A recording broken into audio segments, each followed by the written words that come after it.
안녕하세요. 자산관리 이 대표입니다.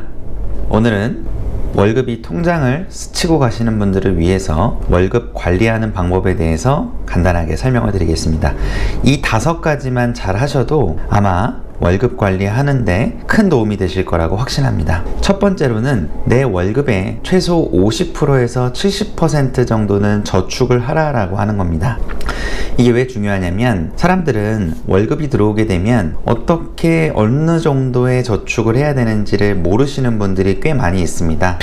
월급에 대해서 기준을 정하고 그 기준에 맞게 저축을 하는 것만으로도 돈이 엉뚱하게 새어나가는 것을 많이 방지하실 수가 있으실 겁니다. 보통 4인 가족 기준으로는 70% 정도까지는 어려우실 수 있습니다. 그래서 기본적으로 50% 정도까지는 저축하시는 걸 권장을 드리고요. 별도로 아직 결혼을 안 하시거나 부모님 그리고 가족들과 같이 사시는 분들은 최대 70%까지 저축하시는 것을 권장을 드리겠습니다. 다음으로는 선저축 후 지출하는 습관을 들이고 실행하라는 겁니다. 보통 돈을 많이 못 모으시거나 돈에 대해서 통장이 월급을 스치고 가시는 분들의 특징이 뭐냐면 선저축 후 지출의 반대 습관을 가지고 계십니다. 다시 말해서 선지출 후 저축을 많이 하고 계십니다. 내가 이 정도 돈을 썼는데 이 정도 남았네. 이제 저축해야지. 먼저 지출을 하고 저축에 대한 계획을 세운다는 겁니다. 그러다 보니 아무래도 저축 습관에 대한 부분이 이행되기가 어렵고 사람은 자율적인 존재가 아니다 보니까 어떻게 보면 자기 자율성에 의해서 지출이 과해지는 결과를 초래할 수가 있습니다. 그래서 보통 자산가들이나 돈을 잘 모으시는 분들의 특징은 먼저 저축하시는 금액에 대해서 일정 부분을 정해 놓습니다.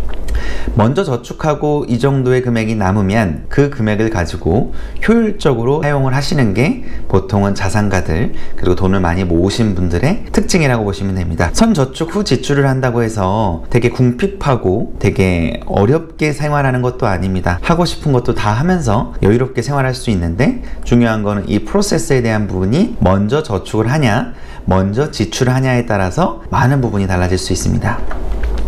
세 번째로는 월 소득의 최소 10%에서 5%는 보험이라고 하는 보장 자산을 통해서 혹시 모르는 상황에 대해서 대비하는 것이 중요합니다. 어떤 분들은 보험은 굳이 왜 필요하는가요? 제가 돈 모아서 그 돈으로 혹시 모르는 병원비를 대체하면 되는 거 아닌가요? 라는 질문을 하시는 분들이 있어요.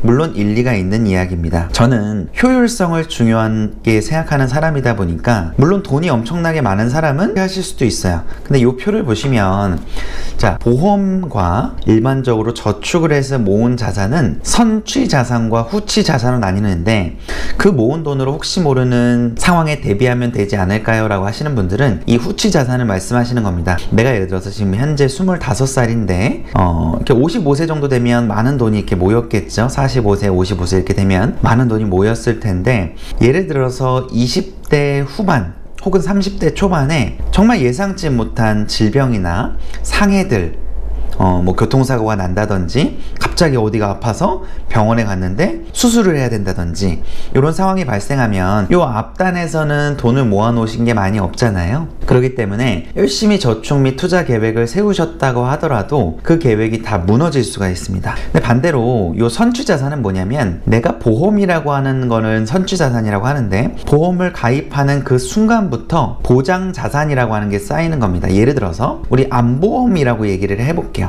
내가 그럴 리는 없겠지만 혹시라도 암이라고 하는 질병을 대비해서 암보험을 들었는데 내가 25세 때 암보험을 들고 나면 바로 그 순간부터 암이 걸렸을 때 적게는 3천에서 많게는 5천만 원 이상의 자산이 확보가 되는 거예요. 병원에서 그 진단을 받기만 하면 나는 그 돈을 바로 보험금이라고 하는 용도로 받으실 수가 있습니다.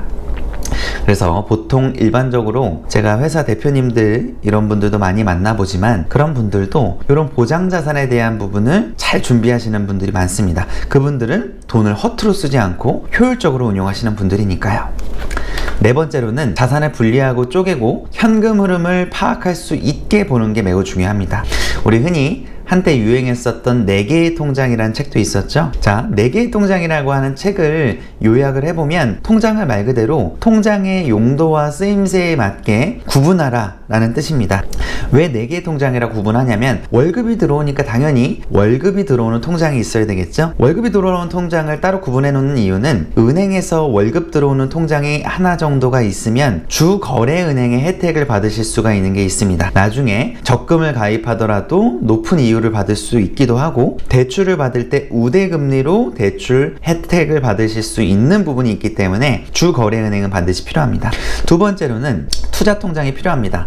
제가 2번에서 선저축 후 지출하는 습관을 말씀을 드렸는데 선저축할 때 저는 그 저축에 대한 부분을 적금이 될 수도 있고 펀드나 주식 투자가 될 수도 있는데 이 통장에 바로 저축을 실행하는 것을 권장을 드립니다. 그래서 그걸 투자 통장으로 운용하시는 걸 말씀을 드리고 되게 중요한 것 중에 하나가 소비 통장입니다.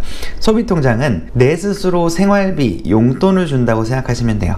우리 학창 시절에 이런 것들 보셨을 거예요.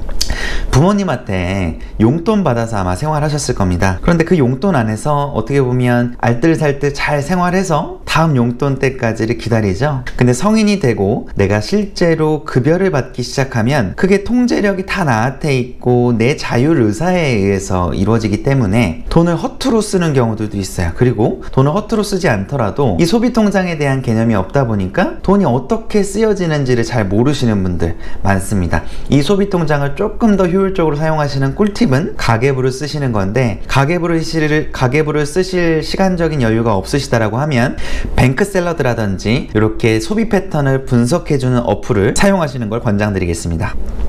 마지막으로는 비상예비자금을 관리하는 비상자금 통장입니다. 우리가 살다 보면 예상치 못한 일들이 꼭 발생을 하죠. 경조사가 될 수도 있고 내가 가는 휴가나 예상치 못한 쇼핑 이런 것들이 될 수 있는데 그런 돈들을 사용하기 위해서 내가 했던 투자나 이런 것들을 다 깨버릴 수가 없잖아요. 적금을 들었는데 경조사 갑자기 친한 친구 결혼한다고 30만원 갑자기 드는데 그 적금을 해지할 수가 없기 때문에 그 일부 비상예비자금을 위한 통장을 별도로 빼놓는 겁니다.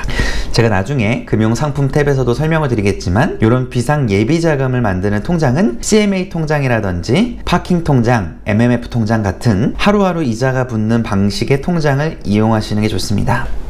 마지막 5번째는 계란을 절대 한 바구니에 담지 말라는 겁니다. 즉 분산 투자를 하라라는 이야기인데요. 제가 지난번에 분산 투자에 대해서 설명을 드렸습니다. 분산 투자는 상관계수가 다른 자산들에 나누어서 투자를 하는 게 분산 투자인데 쉽게 설명을 해보면 주식 투자 라고 했을 때 주식 투자에만 기업을 나눠서 투자하는 건 절대 분산 투자가 아닙니다. 물론 주식 투자를 하는데 우리나라 기업에 얼마, 미국 기업에 얼마, 베트남 기업에 얼마 이런 식으로 투자를 하게 되면 분산 투자가 되기도 합니다. 근데 정확하게 조금 더 디테일한 분산 투자는 뭐냐면 아예 다른 거예요.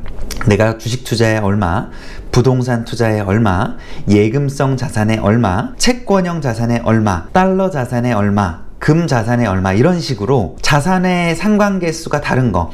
상관계수가 다르다고 하는 거는 예를 들어서 주식이 올라가면 우리나라 국내 주식이 올라가면 보통은 원달러 환율이라고 하는 건 떨어지기 마련입니다. 반대로 환율이 올라가면 증시는 하락하는 현상을 보이기도 합니다. 이런 것들에 나눠서 분산 투자하게 되면 사실 돈을 잃을 가능성이 매우 낮아지게 됩니다. 자, 오늘은 월급이 통장을 스치고 가시는 분들을 위해서 어떻게 하면 효율적으로 월급 관리하는 방법에 대해서 5가지 원칙에 대해서 설명을 드렸습니다. 이 5가지 원칙 매우 중요하니까 꼭 실행해 보십시오. 제 영상이 도움이 되셨다고 하면 구독과 좋아요, 알림 설정까지 부탁드리겠습니다. 고맙습니다.